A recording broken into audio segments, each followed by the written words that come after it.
स्वागत है आपका दोस्तों बिहार न्यूज़ में। मैं हूं फिरदौस गनी और आप देख रहे हैं केडीबी लाइव। दोस्तों आज हो चुका है 27 सितंबर 2025। तो आज की पूरे बिहार की टॉप न्यूज़ लेकर आए हैं आपके लिए।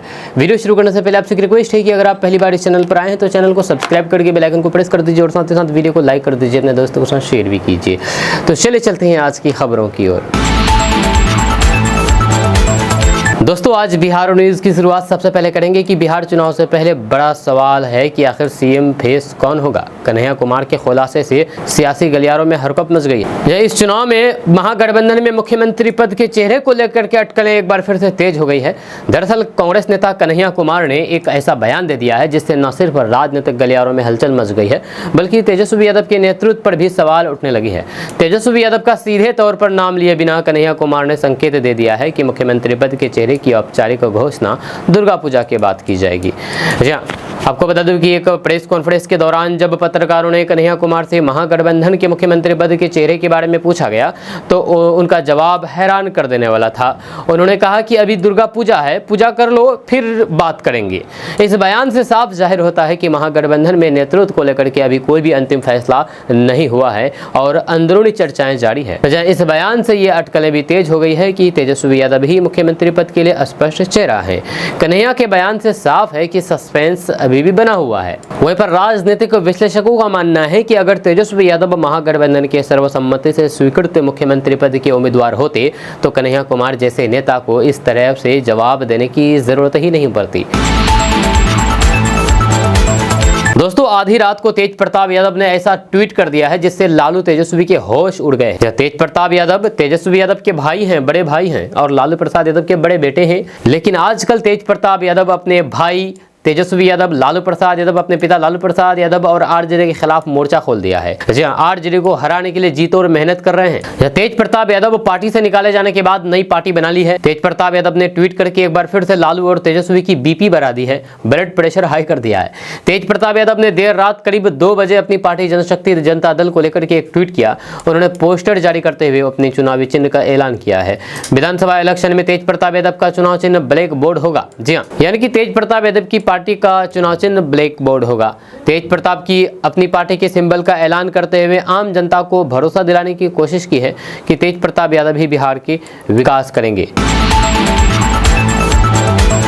दोस्तों असदुद्दीन ओवैसी सीमांचल यात्रा कर रहे हैं। इस बीच अमित कुमार उर्फ बच्चा राय AIMIM में शामिल हुआ, जब बच्चा राय ने खुद को वैशाली के महुआ से प्रत्याशी घोषित कर रखा है। दरअसल बात यह है कि बच्चा राय सीमांचल न्याय यात्रा में आए असदुद्दीन ओवैसी से मुलाकात की और कहा कि महुआ में सभा करेंगे। अख्तरुल ईमान ने फेसबुक पोस्ट में कहा कि वैशाली जिला के महुआ विधानसभा क्षेत्र से डॉक्टर अमित कुमार उर्फ बच्चा राय ने AIMIM की सदस्यता ग्रहण की है। ये कार्यक्रम पटना में आयोजित हुआ है। AIMIM बिहार प्रदेश अध्यक्ष अमर विधायक अख्तरुल ईमान साहब भी मौजूद रहे। वहीं पर डॉक्टर अमित कुमार जी के पार्टी से जुड़ने से महुआ विधानसभा क्षेत्र में AIMIM और मजबूत होगी तथा आम जनता की आवाज को और बुलंदी मिलेगी। AIMIM का कारवां लगातार आगे बढ़ रहा है और लोगों का भरोसा पार्टी के प्रति दिन मजबूत होता जा रहा है। आपको बता दें कि 2020 के विधानसभा चुनाव में AIMIM ने सीमांचल क्षेत्र में 5 सीटें जीत करके सबको चौंका दिया था, जिससे राजद को बड़ा नुकसान हुआ था, जिससे आरजेडी को बड़ा नुकसान हुआ था। हालांकि बाद में इनमें से 4 विधायक आरजेडी में शामिल हो गए थे। दोस्तों कल राहुल गांधी की बहन प्रियंका गांधी वाड्रा बिहार पहुंची थी और यहां पर उन्होंने एनडीए पर जम करके हमला बोला है। उन्होंने कहा है कि बीते 20 वर्षों से बिहार में एनडीए की सरकार है, इसने रोजगार देने या फिर उद्योगों के विकास का कोई भी काम नहीं किया है। इसका परिणाम हुआ है कि पलायन में बढ़ोतरी हुई है, यह शिक्षा का विकास नहीं हुआ है। उन्होंने कई गंभीर आरोप भी लगाए हैं। वहीं पर केंद्र सरकार और प्रधानमंत्री नरेंद्र मोदी पर खोखले वादे करने का आरोप भी लगाया है। प्रियंका गांधी वाड्रा ने कहा है कि जनता को धर्म और फिर राष्ट्रभक्ति के नाम पर ठग करके वोट लिए गए। आज प्रधानमंत्री नरेंद्र मोदी और मुख्यमंत्री नीतीश कुमार की ओर से मुख्यमंत्री महिला रोजगार योजना के तहत बिहार के 75 लाख महिलाओं के खाते में 10-10 हजार रुपए भेजे गए। ये सीधा वोट हासिल करने की नीति है। वहीं पर कांग्रेस सांसद प्रियंका गांधी वाड्रा ने एनडीए के मुख्यमंत्री महिला रोजगार योजना पर सवाल उठाए हैं। उन्होंने कहा कि चुनाव से पहले अब क्यों जागे हैं। उन्होंने रोचक अंदाज में कहा कि हम महिलाएं बहुत समझदार होती है। यह सुझाव दिया है कि वे फिलहाल सरकार से 10 हजार रुपए ले लेकिन वोट उन्हीं को देना जो आपके भविष्य के लिए काम करे, जो आपके बच्चे के लिए काम करे। वहीं पर प्रियंका गांधी गांधी वाड्रा ने आरोप लगाया है कि एनडीए की सरकार 20 साल सत्ता में रही, लेकिन उन्होंने महिलाओं के लिए कुछ भी नहीं किया। आशा आंगनबाड़ी सेविका और फिर जीविका दीदियों के बारे में कहा कि वो बहुत अधिक काम कर रही है, इसके बदले में कुछ भी नहीं दिया जा रहा है। वहीं पर पलायन के कारण इनके पति बाहर रह रहे हैं, इसकी वजह से उन्हें परेशानी हो रही है।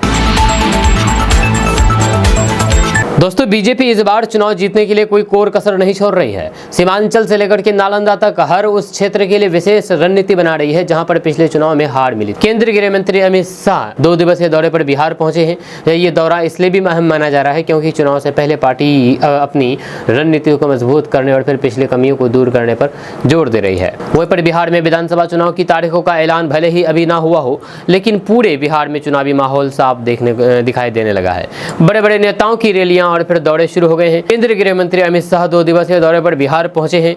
यह दौरा इसलिए भी अहम माना जा रहा है क्योंकि चुनाव से पहले पार्टी अपनी रणनीति को मजबूत करने और पिछली कमियों को दूर करने पर जोर दे रही है। 27 सितंबर को अमित शाह समस्तीपुर के सरायरंजन और फिर अररिया के फॉरबिसगंज जाएंगे, जहां यहां भी वे कार्यकर्ताओं और फिर नेताओं के साथ मुलाकात करेंगे। इन बैठकों का मकसद साफ है, चुनावी तैयारी को धार देना और फिर इलाके पर ध्यान देना, जहां पर पार्टी पिछली बार कमजोर साबित हुई है। दोस्तों, बिन बुलाए कांग्रेस के कार्यक्रमों में पहुंच करके कई बार बेइज्जत हो चुके पूर्णिया के सांसद पप्पू यादव की आज फिर भारी फजीयत हो रही थी। जब पप्पू यादव कल प्रियंका गांधी की सभा में मोतिहारी पहुंच गए थे, कांग्रेस के नेताओं ने उनका नोटिस नहीं लिया, लेकिन आखिरी वक्त में प्रियंका गांधी के इशारों ने पप्पू यादव की इज्जत बचा ली। दरअसल कांग्रेस नेत्री और सांसद प्रियंका गांधी कल बिहार के दौरे पर पहुंची थी। जब पटना में महिलाओं के साथ बैठक करने के बाद वे मोतिहारी में हर घर अधिकारी रैली करने पहुंचे। जब वहां पर पूर्णिया के सांसद पप्पू यादव भी पहले से पहुंचे थे। प्रियंका गांधी की रैली में पहुंचने के बाद पप्पू यादव उनकी नजर में आने की हर संभव कोशिश करने लगे। पप्पू यादव प्रियंका गांधी के पीछे मंच पर भी पहुंच गए। बिना बुलाए रैली पर पहुंचे पप्पू यादव का कांग्रेसियों ने कोई नोटिस नहीं लिया। प्रियंका गांधी के सामने कई कांग्रेसी नेताओं ने भाषण दिया। इसके बाद मंच संचालक ने मुख्य अतिथि प्रियंका गांधी को भाषण देने के लिए आमंत्रित कर दिया। इसी बीच कोने में बैठे पप्पू यादव प्रियंका गांधी के सामने पहुंच गए। पप्पू यादव को खड़े देख करके प्रियंका गांधी की नजर उन पर पड़ी। इसके बाद उन्होंने मंच संचालक को इशारा करते हुए पप्पू यादव को भी बोलने का मौका दिया जाए। जब तब जाकर के मंच का संचालन कर रहे नेता ने पप्पू यादव को बोलने के लिए आमंत्रित किया। प्रियंका गांधी के इशारे के बाद मंच पर बोलने आए पप्पू यादव ने अपने भाषण में प्रियंका गांधी का जमकर के गुणगान किया। उन्होंने राहुल गांधी और फिर कांग्रेस के भी तारीफों के पुल बांधे। हालांकि उन्हें ज्यादा देर तक भाषण देने का मौका नहीं मिला। आपको बता दें कि पप्पू यादव कांग्रेस के कार्यक्रमों में कई दफे बेइज्जत हो चुके हैं। पटना के कांग्रेस के 2 कार्यक्रमों में उन्होंने राहुल गांधी के रथ पर सवार होने की कोशिश भी की थी, तो फिर उन्हें धक्का देकर के नीचे उतार दिया गया था। लगातार बार बार बेइज्जत होने के बाद फिर भी पप्पू यादव कांग्रेस के पिछलग्गू बने हुए हैं। फिर भी कांग्रेस इनको भाव नहीं दे रही है। दोस्तों, बिहार के 6 जिलों के लिए ऑरेंज अलर्ट जारी हुआ है। दरअसल बात है कि मौसम विभाग ने बिहार के 6 जिलों में झमाझम बारिश होने को लेकर के ऑरेंज अलर्ट जारी किया है। मौसम विभाग की तरफ से जारी किए गए अलर्ट के मुताबिक अगले 2 से 3 घंटे के दौरान गया, नवादा, लखीसराय, जमुई, बांका और मुंगेर के कई हिस्सों में बारिश होने की संभावना है। जहाँ बिहार में तापमान को लेकर के मौसम वैज्ञानिकों का कहना है कि अधिकतम तापमान में 2 से 3 डिग्री की बढ़ोतरी की संभावना है। ऐसे में उमस और बढ़ सकती है। जहाँ वहीं पर सितंबर का आखिरी हफ्ता बिहार के लिए असामान्य बारिश का रहा है। जब मौसम विभाग के आंकड़ों के मुताबिक फिलहाल बिहार में 29% कम बारिश हुई है। इसका सीधा असर किसानों पर पड़ रहा है क्योंकि खरीफ फसल के लिए अब भी पर्याप्त नमी की जरूरत है। दरअसल देश के अधिकतर राज्यों में से मानसून की विदाई हो गई है, लेकिन बिहार में अब तक मानसून की सक्रियता देखी जा रही है। मौसम विभाग के माने तो अगले 2 दिनों के दौरान गुजरात, राजस्थान, हिमाचल प्रदेश और फिर जम्मू कश्मीर के कुछ हिस्सों, मध्य प्रदेश, उत्तर प्रदेश और फिर उत्तराखंड के कुछ और हिस्सों से दक्षिण पश्चिमी मानसून की वापसी के लिए परिस्थिति अनुकूल है। वहीं पर इसके साथ ही IMD यानी कि मौसम विभाग के मुताबिक 1 अक्टूबर को भी मौसम का मिजाज ऐसा ही रहेगा। भारी या फिर अच्छी बारिश होने की संभावना है। इसके अलावा दक्षिण बिहार के भी कुछ जिलों में हल्की से लेकर के मध्यम स्तर की बारिश की संभावना है। फिलहाल बिहार में 29% कम बारिश हुई है। यह आंकड़ा पिछले साल 19% और 2023 में 23% थी। दोस्तों, मुख्यमंत्री महिला रोजगार योजना के तहत 75 लाख बहनों के बैंक अकाउंट में 10-10 हज़ार रुपए भेजे गए हैं। प्रधानमंत्री नरेंद्र मोदी ने मुख्यमंत्री महिला रोजगार योजना के शुभारंभ के मौके पर कहा कि बिहार की माताओं, बहनों और फिर बेटियों के कल्याण के लिए डबल इंजन सरकार समर्पित भाव से कार्य कर रही है। इसी क्रम में मुख्यमंत्री महिला रोजगार योजना का शुभारंभ करना बहुत गर्व की बात है। दरअसल इस योजना के तहत बिहार की महिलाओं को 10-10 हज़ार रुपए की पहली किस्त भेज दी गई है, जिससे वे अपना रोजगार शुरू कर सकेंगे। नया रोजगार शुरू करने के लिए 6 महीने बाद सरकारी अधिकारी द्वारा समीक्षा की जाएगी। जिन महिलाओं ने अपना रोजगार स्थापित किया होगा उन्हें 2 लाख रुपए का लोन भी दिया जाएगा। अब सवाल है कि इसके लिए आवेदन कैसे करें। तो आपको बता दूं कि अगर कोई महिला इस योजना का लाभ उठाना चाहती है तो फिर उसे किसी भी ग्राम संगठन या फिर आजीविका समूह से संपर्क करना होगा। आप वहां पर जाकर के आवेदन कर सकते हैं और इस महिला रोजगार योजना से जुड़ सकती है। इस योजना का लाभ उठाने के लिए आपको कुछ जरूरी दस्तावेज पेश करने होंगे। पंजीकरण के लिए आपके पास Aadhaar card, bank passbook, PAN card और फिर पासपोर्ट साइज फोटो होना चाहिए। वहीं पर बिहार में जल्द ही चुनाव होने वाले हैं। ऐसे में ये योजना महिला वोटरों को साधने के लिए महत्वपूर्ण मानी जा रही है। ये योजना बिहार में महिलाओं को सशक्त बनाने की शुरू की गई है। बिहार में महिलाओं को सशक्त बनाने के लिए शुरू की गई है थी ये योजना। इस योजना का उद्देश्य महिलाओं को छोटे व्यवसाय शुरू करने में सक्षम बनाना है। इस योजना का लाभ उठा करके महिलाओं की आर्थिक और फिर सामाजिक स्थिति में सुधार होगा, ऐसा कहा जा रहा है। अब हकीकत होगा कि नहीं होगा ये तो फिर आने वाला समय ही बताएगा। आपका इसके बारे में क्या कहना है नीचे कमेंट बॉक्स में कमेंट करके जरूर बताइएगा।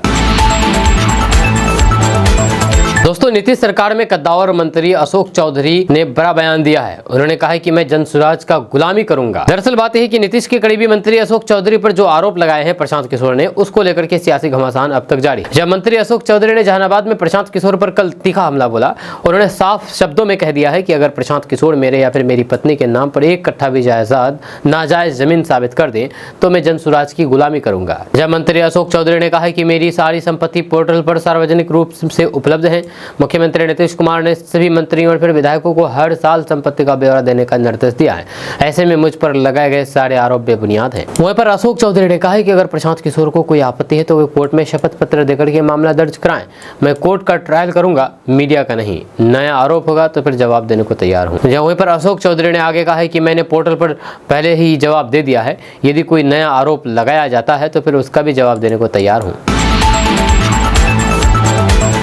दोस्तों, सनातन विचारधारा के साथ यानी कि हिंदू विचारधारा के साथ शुद्ध रूप से राजनीति करने वाली भारतीय जनता पार्टी के बाद भारतीय राजनीति में एक और बड़ा नाम जुड़ गया है। हाल ही में जगत गुरु स्वामी अभिमुक्तेश्वरानंद सरस्वती ने बिहार विधानसभा चुनाव में बिहार की सभी सीटों पर अपने उम्मीदवार उतारने की घोषणा की है और अभी से बिहार के चुनाव पर धार्मिक का रंग चढ़ने लगा है। जगत गुरु शंकराचार्य स्वामी अभिमुक्तेश्वरानंद सरस्वती गो रक्षा संकल्प यात्रा के क्रम में डेहरी पहुंचे, जहां उन्होंने प्रेस कॉन्फ्रेंस को संबोधित किया। स्वामी अभिमुक्तेश्वरानंद सरस्वती ने बिहार में आई लव मोहम्मद के चल रहे ट्रेंड पर कहा कि प्यार करने वालों को ढिंडोरा पीटने की जरूरत नहीं होती है। हमने सच्चा प्यार करने वालों को ऐसा करते कभी नहीं देखा है।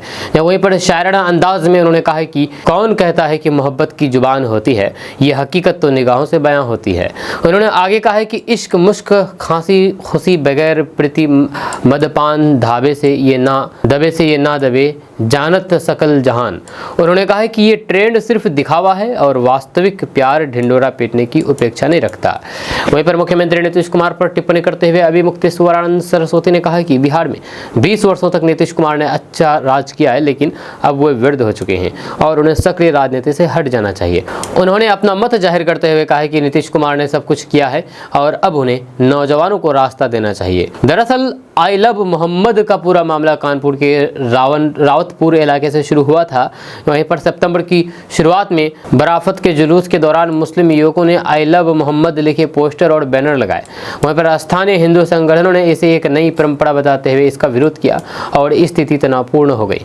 वहीं पर पुलिस ने हस्तक्षेप करते हुए बैनर हटा दिए और 9 नामजद और फिर 15 अन्य लोगों के खिलाफ सांप्रदायिक सौहार्द बिगाड़ने और फिर धार्मिक भावनाएं भड़काने के आरोप में FIR दर्ज की। इसी के बाद पूरे देश के मुसलमान आई लव मोहम्मद लिख रहे हैं या कह रहे हैं। ऐसे में क्या आप भी आई लव मोहम्मद लिख रहे हैं या कह रहे हैं? नीचे कमेंट बॉक्स में कमेंट करके जरूर बताइए। या फिर आई लव मोहम्मद का आप सपोर्ट करते हैं, हाँ या ना, चाहे आप किसी भी धर्म के हो, नीचे कमेंट बॉक्स में कमेंट करके जरूर बताइएगा।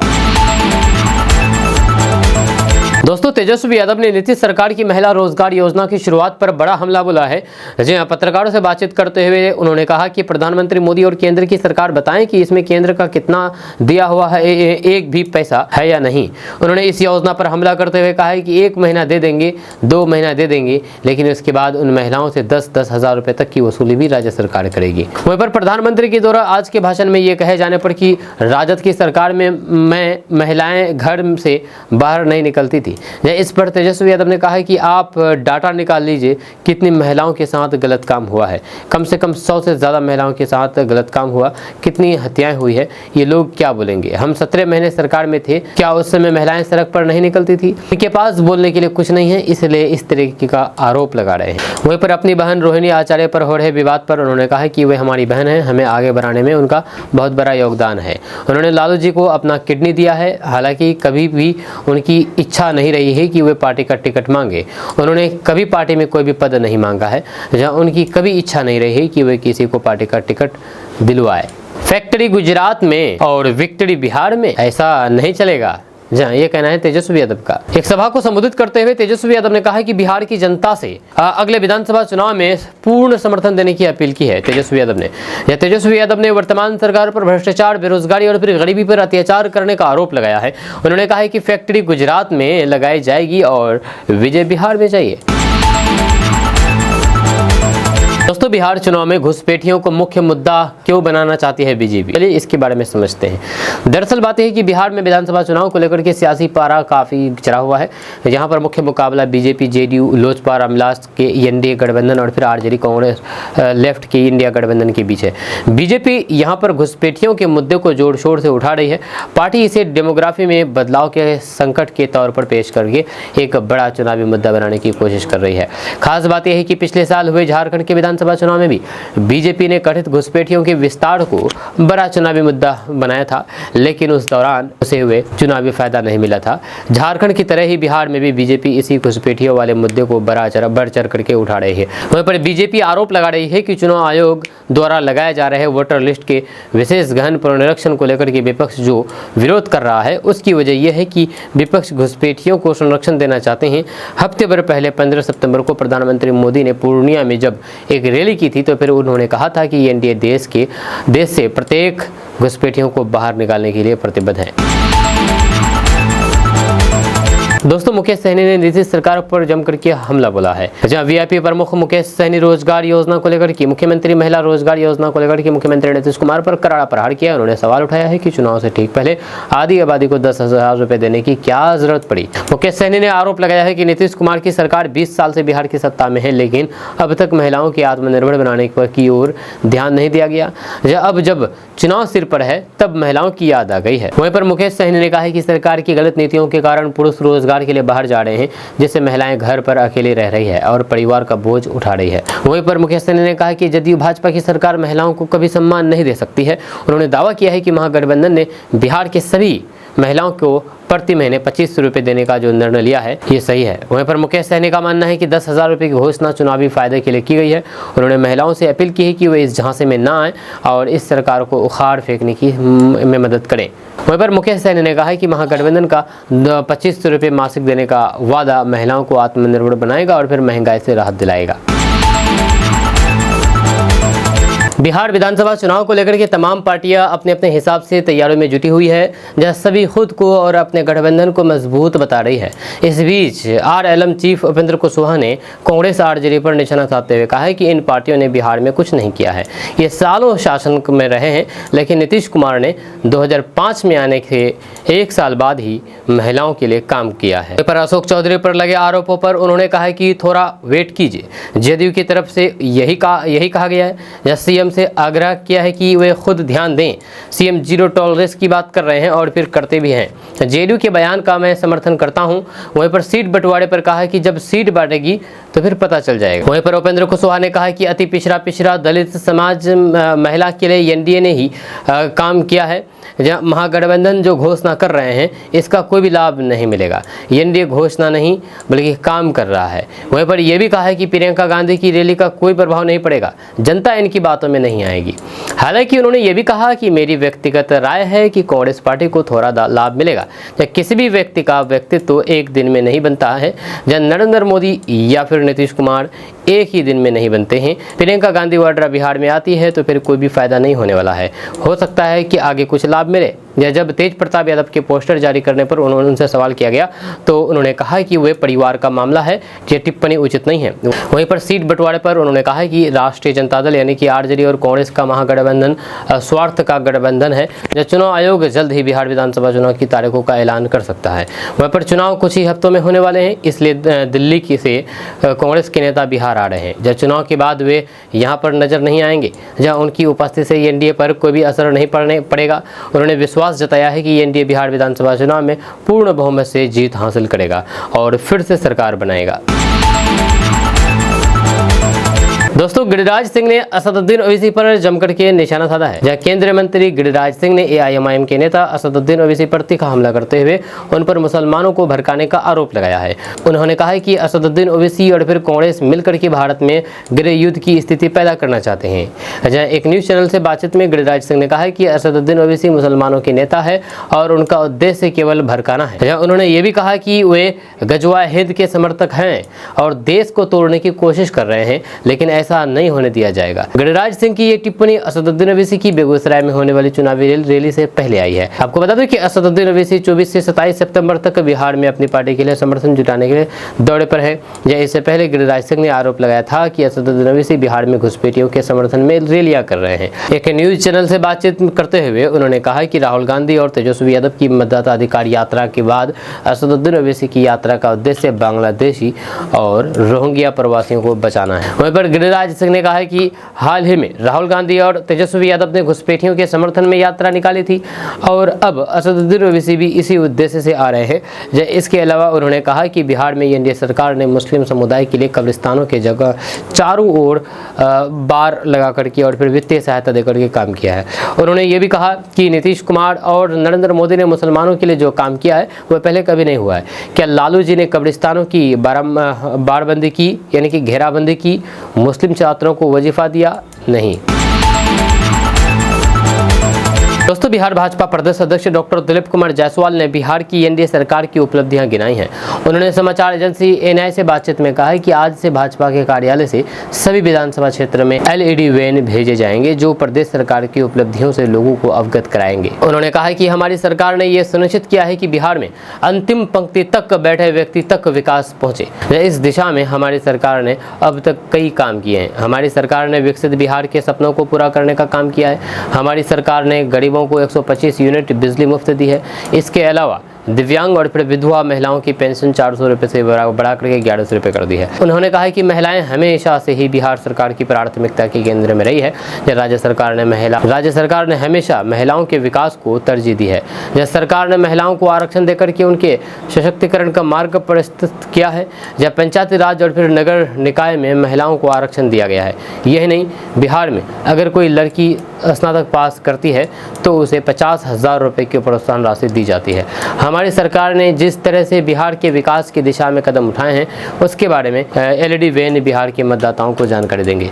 इसके अलावा उन्होंने प्रियंका गांधी वाड्रा के महिलाओं से संवाद कार्यक्रम को लेकर भी निशाना साधा है। उन्होंने कहा है कि जब पंजाब सहित अन्य राज्य में बिहार के लोगों को गाली दी जाती है तो फिर यही प्रियंका गांधी ताली बजाती है। बिहार की जनता प्रियंका गांधी के इस कृत्य को कभी नहीं भूल पाएंगे। यह बिहार की जनता प्रियंका गांधी से सवाल कर रही है कि जब किसी अन्य राज्य में हमारे लोगों को गाली दी जाती है तो फिर आप ठहाके मार करके क्यों हंसती हैं। उन्होंने कहा है कि इतने सालों तक प्रियंका गांधी वाड्रा को बिहार की याद नहीं आई, लेकिन आज उन्हें बिहार की याद आ रही है। खैर, बिहार की जनता ये सब कुछ अच्छे से समझ रहे हैं। प्रियंका गांधी को इन सब चीज़ों से कुछ नहीं मिलने वाला है। दोस्तों, तेजस्वी यादव ने कहा कि अगर हमारी सरकार आई तो माँ बेटी योजना लाएंगे। माँ बेटी, माँ यानी कि एम से मकान, ए से अन्न और ए से आमदनी, बेटी यानी कि बी से बेनिफिट, ई से एजुकेशन, टी से ट्रेनिंग और आई से इनकम। इनकी इस योजना पर अब जेडीयू और फिर बीजेपी की ओर से प्रतिक्रिया सामने आई है। जेडीयू के राष्ट्रीय कार्यकारी अध्यक्ष संजय झा ने तेजस्वी यादव की माँ और फिर बेटी योजना पर निशाना साधते हुए कहा कि बिहार की महिलाओं को नीतीश कुमार का इंतजार क्यों करना पड़ा, जब उनके नेतृत्व में ही पंचायत में महिलाओं को 50% आरक्षण मिला। 4 चुनाव हो चुके हैं, जब पहले ये आरक्षण क्यों नहीं दिया गया। आज लोग भूल गए हैं कि बिहार में लड़कियों का स्कूल ड्रॉप आउट रेट इतना अधिक क्यों था। नीतीश कुमार ने ही साइकिल साइकिल योजना शुरू की। उन्होंने कहा कि लड़कियों को साइकिल चलाने में कुछ लोगों को परेशानी होती थी, लेकिन नीतीश कुमार ने इसे शुरू किया और आज भी ये योजना चल रही है। आज कितनी लड़कियां स्कूल जा रही है, हर परिवार की बेटियां पढ़ रही है, ये सारा काम नीतीश जी ने किया है। वहीं पर तेजस्वी यादव की इस योजना पर डिप्टी सीएम सम्राट चौधरी ने कहा कि 15 साल लालू यादव की सरकार रही, लेकिन महिलाओं को एक भी सुविधा नहीं दी गई। यह कांग्रेस 55 साल सत्ता में रही, फिर भी महिलाओं को कोई भी सुविधा नहीं मिली।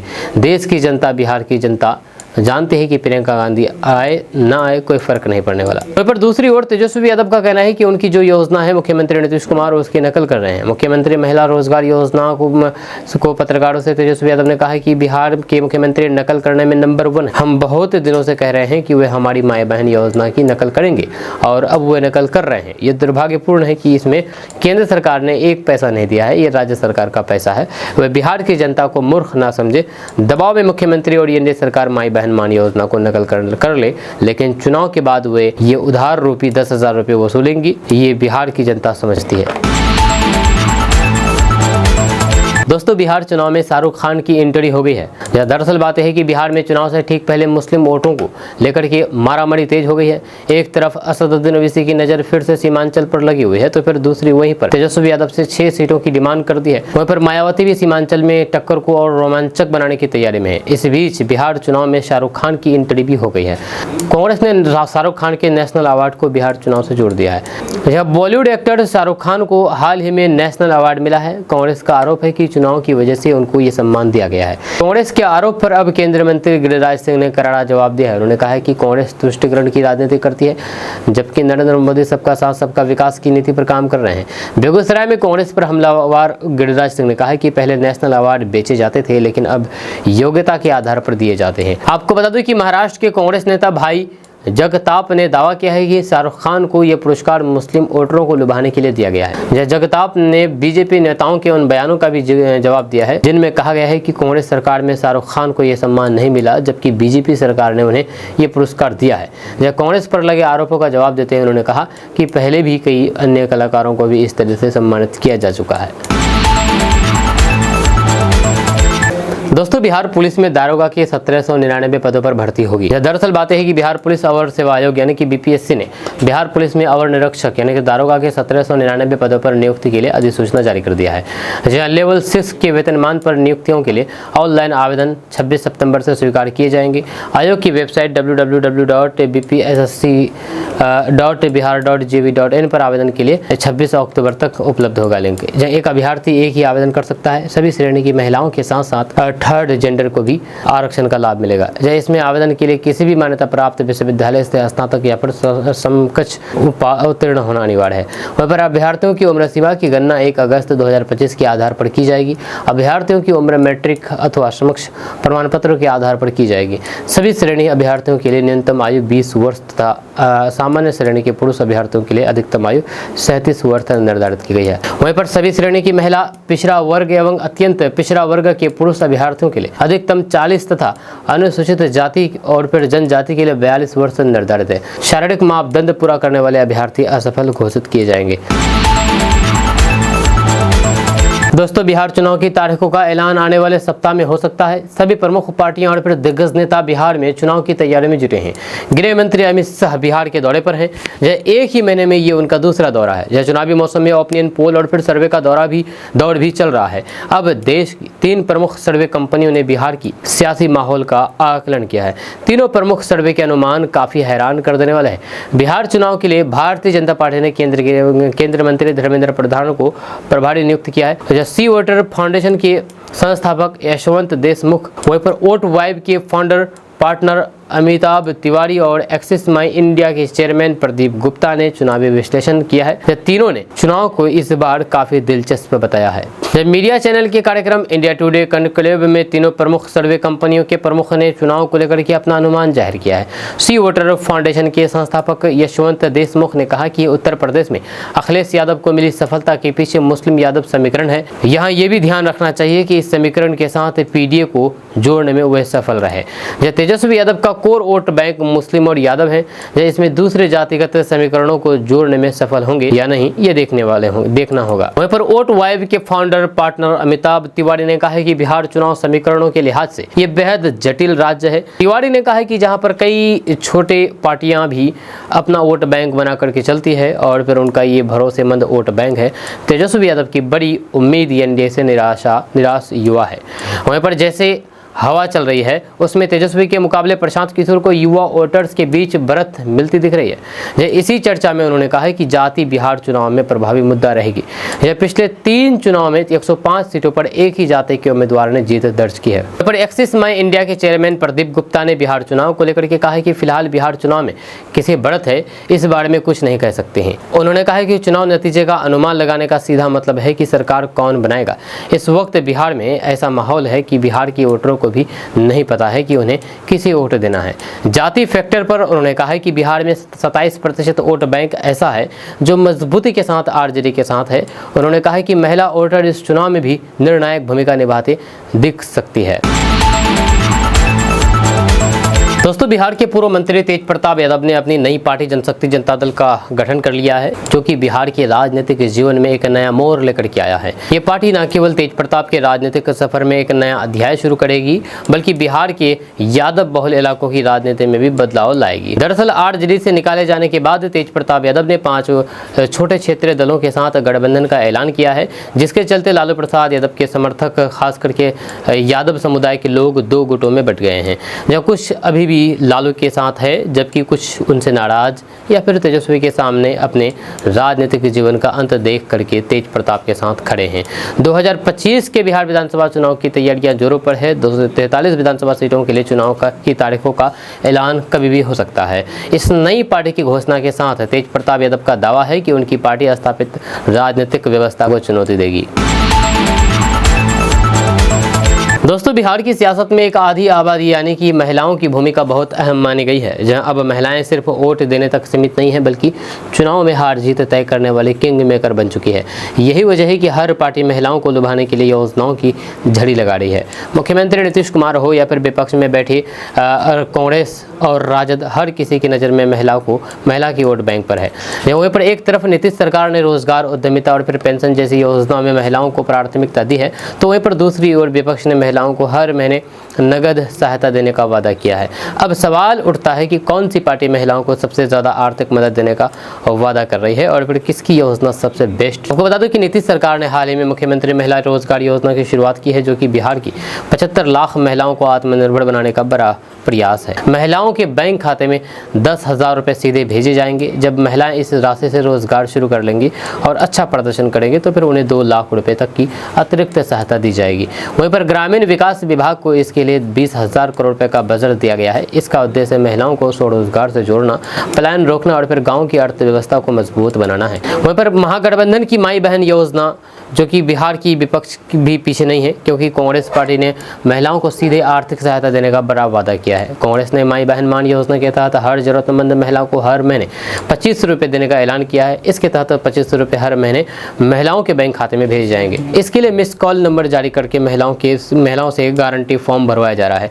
इसके अलावा महिलाओं में 5 लाख सैनिटरी पैड बांटे जाएंगे। आपको बता दें कि माई बहन मान योजना का आइडिया सबसे पहले राजद नेता तेजस्वी यादव ने दिया था, लेकिन उन्होंने इसे कभी औपचारिक रूप से लागू नहीं किया।